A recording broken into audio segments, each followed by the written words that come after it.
Entender. E hoje é quinta-feira, hoje é dia de a gente conversar com o Dr. Álvaro Luiz, e você sabe que é sempre no oferecimento da Clínica Pai, né, que é a prestadora Álvaro Ernesto, que tem tratamento de transtorno mentais, dependência química. Lá você vai encontrar também serviço de odontologia, fonoaudiologia, psicologia, também exames laboratoriais, fisioterapia, clínica médica, tudo isso na Clínica Pai, que fica na rua Nossa Senhora da Assunção, número 13, Cidade Alta, na rua da Câmara de Vereadores, em Camamu. O telefone é o 3255-2488. O doutor Álvaro e sua equipe fazem atendimento de doenças nervosas e também de dependentes de drogas. Hoje o assunto, né, de hoje é bastante interessante, que diz respeito também à vida das pessoas, né? Não é só a saúde que trata da vida das pessoas, a gente trata com educação também. E o nosso doutor Álvaro hoje traz esse assunto para que a gente possa fazer uma dissertação, uma discussão um pouco a respeito desse assunto. Inclusive, nós estamos vivendo agora um momento, né, conturbado, né? Muitas manifestações, e agora nós tivemos paralisações no Estado, o município também está paralisando a atividade, enfim. Doutor Álvaro, boa tarde. Boa tarde, ouvintes da Litoral. Boa tarde, Zito Souza Rony. Boa tarde a todos do estúdio e a todos que nos ouvem, né? Que nos honram com a audiência ao meio-dia. Doutor Álvaro, as pessoas podem estar se perguntando, mas doutor Álvaro é médico, né? Por que falar de educação? Não só como cidadão, como estudioso que o senhor é, mas também como professor com uma experiência de 15 anos, né, em colégios lá em Salvador, exemplo do Colégio 2 de Julho, Sacramentino também, Status, cursos pré-vestibular como Águia, o Nobel, curso Radar, curso Status, entre outras experiências, porque quem é médico também educa. Na verdade, depois que formei em medicina, eu apenas fiz estágios. Eu não vivi como médico nos primeiros 10 anos. Eu era professor de terceiro ano colegial e de pré-vestibular em grandes colégios de Salvador, que me honra muito e onde aprendi coisas importantes, onde discuti educação e sem que isso me autorize a discutir o assunto com os grandes mestres da educação, com os grandes pedagogos. Mas, como você disse, na condição de cidadão, e sendo entrevistado aqui no programa, podemos provocar discussão nesse momento que fervilha as manifestações e que aqui no Baixo Sul, principalmente, o Sindicato dos Professores pede para que se avance a discussão sobre salário, condições de ensino, de trabalho, enfim, sobre educação. Doutor Álvaro, a educação no Brasil ela está regimentada na Constituição Federal, óbvio. É um direito do cidadão, todos os direitos, deveres estão ali na Constituição, e ela é referendada também pela Lei de Diretrizes e Bases, que é a LDB, né, que já se tem proposta para mudar algumas coisas, porque a educação precisa cumprir o papel de formar cidadãos e não simplesmente de uma instituição que transmite apenas conhecimento, formar pessoas para a vida. E aí, né, vem uma série de entraves, uma série de coisas que acaba não permitindo que a educação transcorra como deveria. Aí vem questão salarial, questão família, questão do poder público, que talvez não esteja aplicando corretamente o montante necessário, como a gente tem visto aí a todo momento. Na sua avaliação, doutor Álvaro, como é que está a educação no nosso país hoje? Eu tenho impressão, Zito, que o maior problema do Brasil não é de quantidade. Acho que é de qualidade, ou seja, é o modo como é usado o recurso público. Uma parte dele vai para o ralo da corrupção. A outra parte não é bem gerenciado, não é priorizado. Então, como não é prioridade, como não se escolhe a educação como prioridade, já começa muito mal. Vou citar como exemplo, no Japão, o professor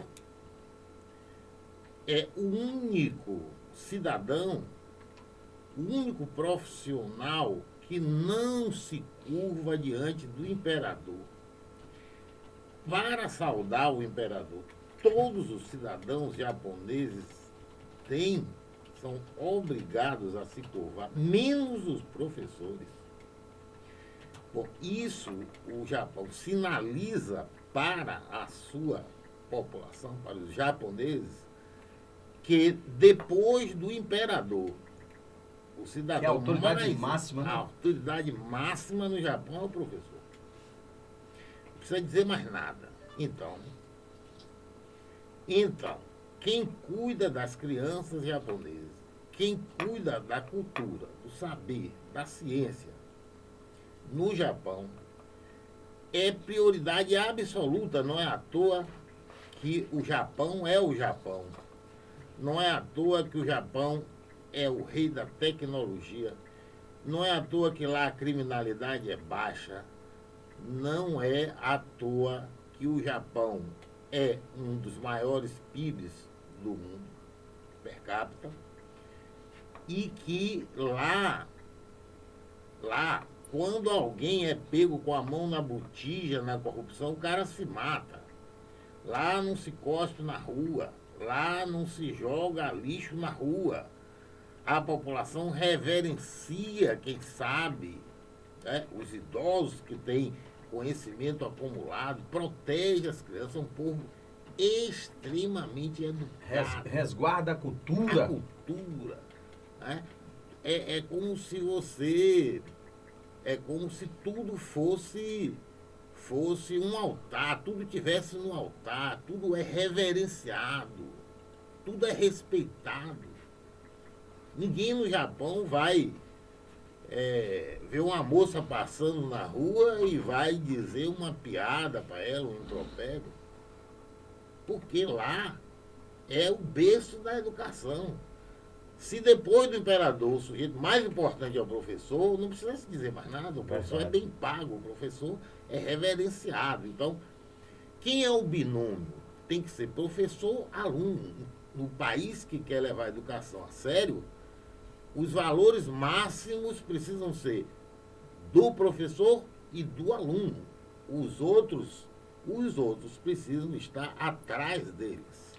Inclusive, vale se ressaltar que o país quase que foi totalmente devastado com a Segunda Guerra Mundial, e hoje é uma das maiores potências do mundo, né? E uma das melhores educações também do mundo. A melhor educação do mundo. Dizia meu avô, uma pessoa simples, mas sábia, pode mais quem sabe mais. Pode mais quem sabe mais. Verdade. O Brasil ocupa hoje a 53ª posição no ranking da educação entre 65 países avaliados, doutor. A gente está pertinho lá dos últimos, né? Você vê, né? Você disse 65. O Brasil é 53º. 53. Está na rabeira. Está na rabeira. O Brasil, 53 de 65. Não é isso? Tem um dado aqui que diz que ainda 731 mil crianças ainda estão fora da escola, segundo o IBGE.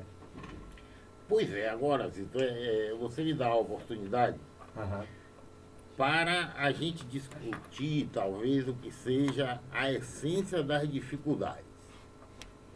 Ora, num país onde o professor não é valorizado, onde a profissão não atrai mais ninguém, mal remunerada,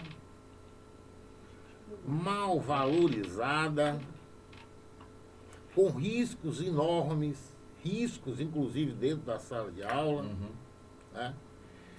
Com um índice de insalubridade muito alta, professores com doenças nervosas, deprimidos, desmotivados. Então, uma profissão que não é valorizada não pode motivar o aluno, atrair o aluno para a sala de aula.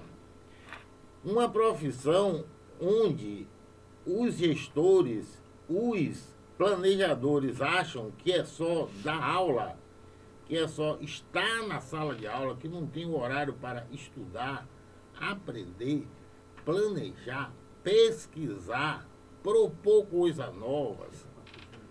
Então, esse é um professor que está sempre com um saco pesado, carregando pedra nas costas.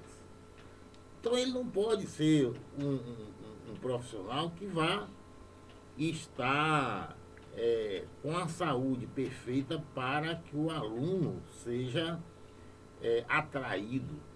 E o aluno, ele está há séculos na frente do professor em termos de tecnologia.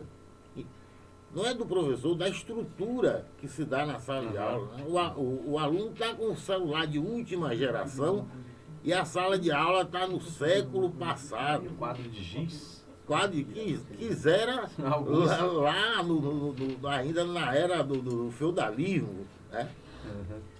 O cara está com o notebook de última geração e o professor está ditando para ele copiar no caderno. Né?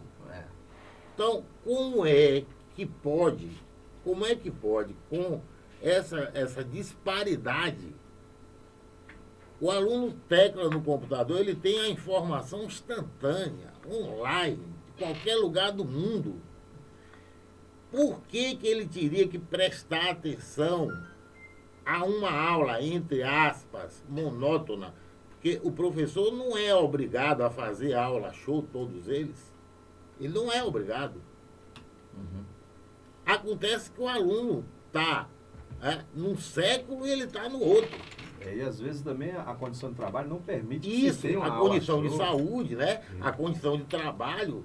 Mas as escolas podiam ter tecnologia, podiam treinar o professor para que ele tivesse no mesmo nível tecnológico e no mesmo nível motivacional do aluno. Então, é claro que esse aluno não vai olhar para o professor, ele vai olhar para o celular dele, ele vai olhar para a tecnologia que ele tem ali, ele vai se comunicar com o colega, com o outro que está ali pelo WhatsApp. Ele não vai olhar a aula. Ele pode até gravar a aula, ele pode usar um outro meio de comunicação. Mais do que isso, como é que você vai prender o aluno no colégio? Se o colégio não usa o que se usa, por exemplo, nos Estados Unidos da América do Norte, que é o esporte, se o colégio não usa a arte, o aluno quer ser protagonista, ele quer participar. Ele não quer ficar na plateia como ouvinte. Então, a nossa estrutura pedagógica, ela está completamente ultrapassada. O professor está falando para o aluno que não quer ouvir a linguagem ultrapassada.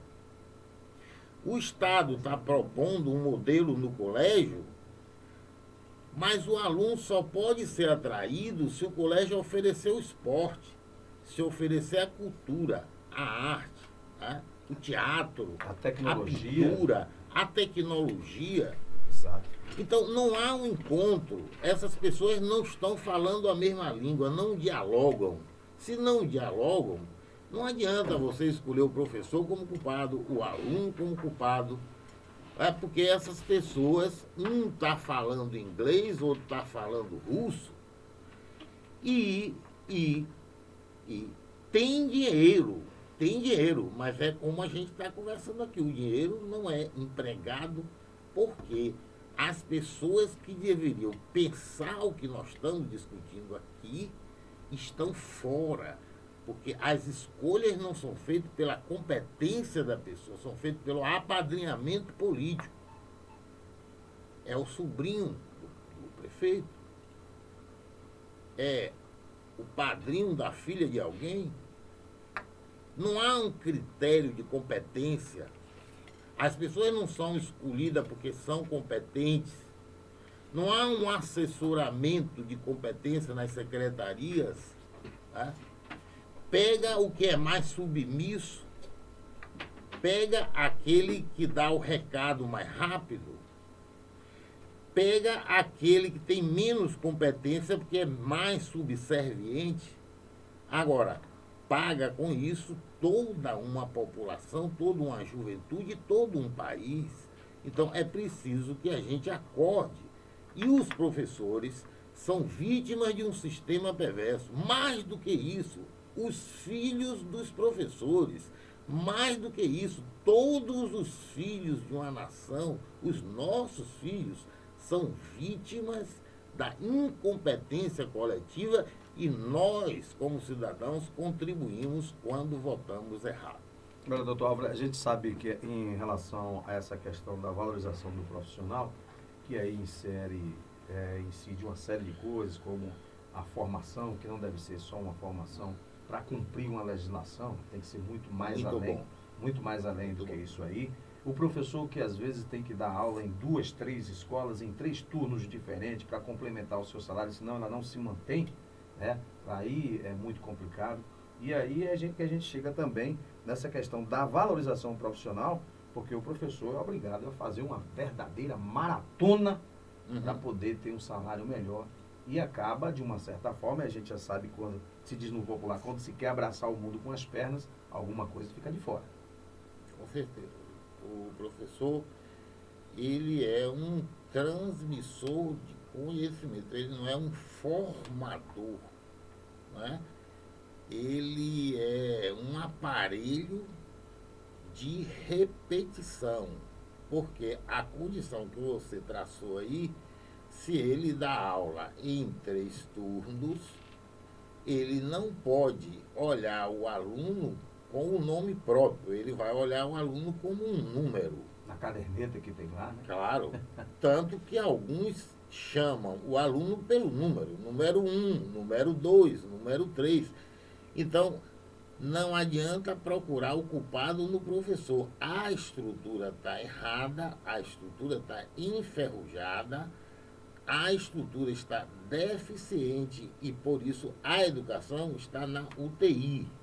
Precisamos de pessoas competentes. E tem pessoas competentes, ultimamente, tem muita gente boa aí fazendo pedagogia, fazendo letras, se especializando, inclusive, em psicopedagogia. Tá? Aqui no nosso Baixo Sul, tem boas escolas de formação. Agora, vamos botar os mais competentes e não aqueles que são os afiliados. Doutor Álvaro, a gente tem aqui um resultado do IBEB, né, de 2013 em especial, de alguns anos também, desde quando começou a fazer essa avaliação, a gente percebe que agora em 2013 o ensino fundamental 1, ele até ultrapassou a meta no Brasil, que era de 4,9, chegou a 5,2. Mas quando a gente vai para os anos finais do ensino fundamental, né, que a gente encontra lá meta de 4,2 para 2013, que é muito baixa, por sinal, e a gente não, 4,4 a gente não conseguiu alcançar, ficamos em 4,2. Mas alguém pode dizer, mais 2 pontos, está muito perto. Não, não está perto não. A gente precisa avançar muito mais. O ensino médio, a coisa também não é diferente. Nós tínhamos meta de 3,9, chegamos a 3,7 no máximo.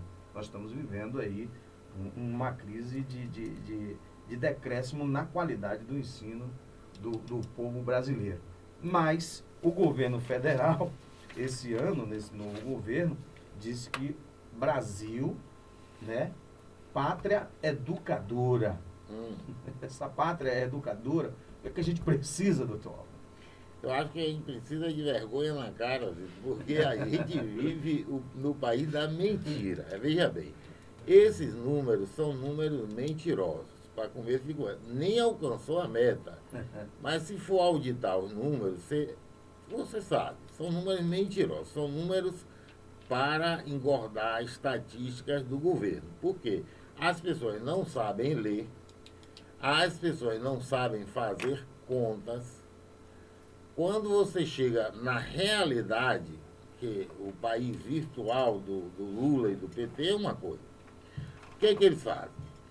Pega, inclusive os professores, aí diz que estão pagando cursos universitários e tal, espalham eles em um bocado de pequenas faculdades de fundo de quintal, e aí eles querem é que o cara tenha o diploma.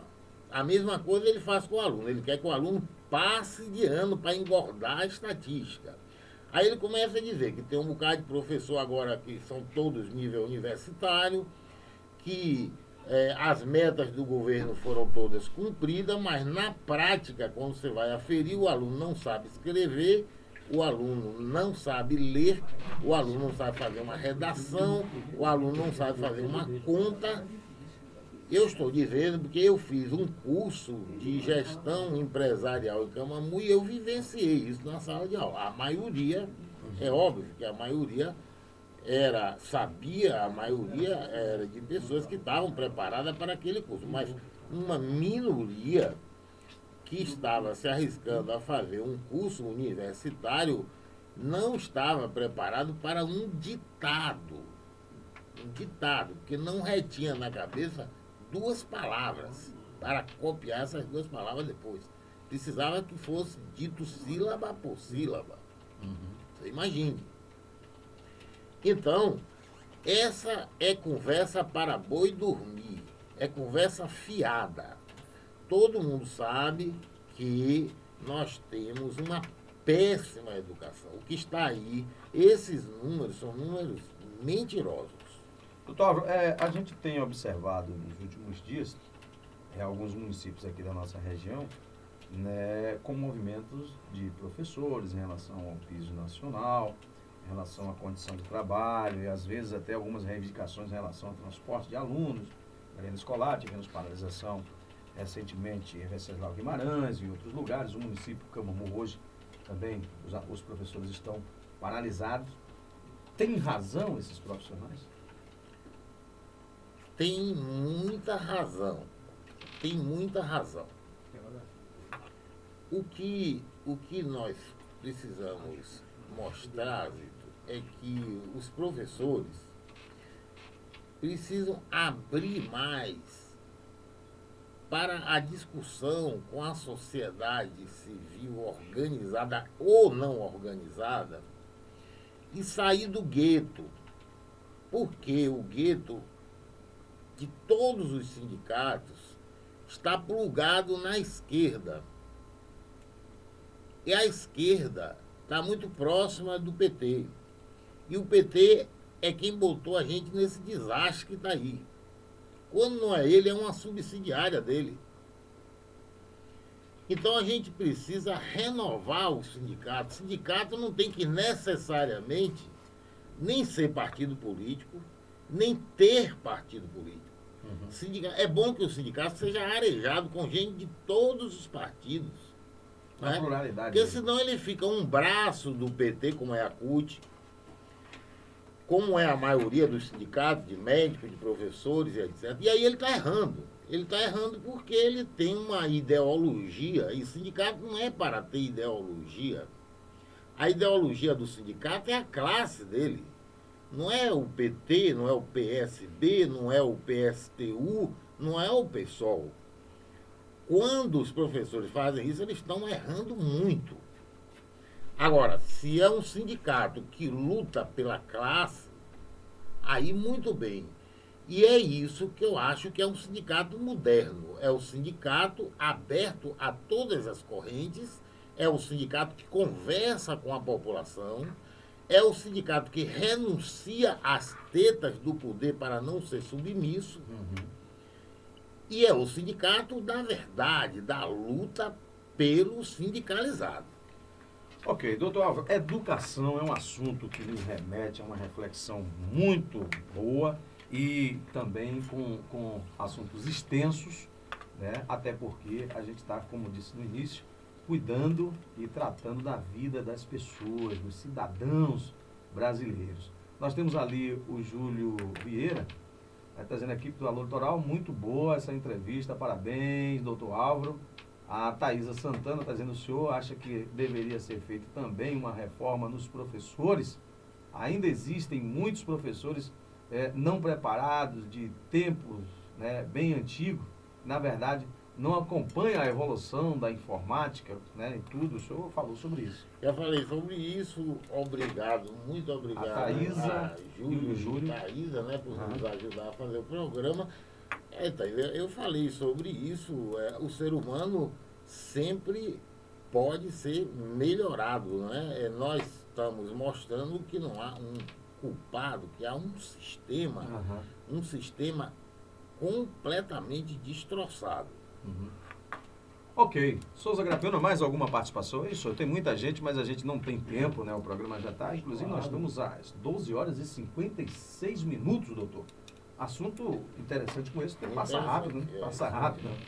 Doutor, a gente gostaria de agradecer mais uma vez a oportunidade de a gente estar tratando de assuntos interessantes para a sociedade nossa aqui, que tem uma contribuição direta para o desenvolvimento do nosso país, isso eu tenho certeza. Zito, é uma honra, você sabe, estar presente na Litoral. Nós não podemos agradar todo mundo, mas temos a convicção de que estamos fazendo um trabalho sério em prol da nossa comunidade. Pois é, o nosso papo da semana aqui com o Dr. Álvares de volta na próxima quinta-feira, tratando de mais um assunto interessante em prol da nossa sociedade, em prol do povo brasileiro, porque a partir daqui a gente consegue mudar também essa nação. Olha, na Litoral FM agora 12, aliás, 1 em ponto, né? Não, 12h57. 12h57. Seu relógio é bravo. Passou rápido, viu? Aqui, quando eu tirar os parabéns, já meus parabéns pelo programa eleitoral. Mais um aqui, ó. Porque a vou estar 22 aí.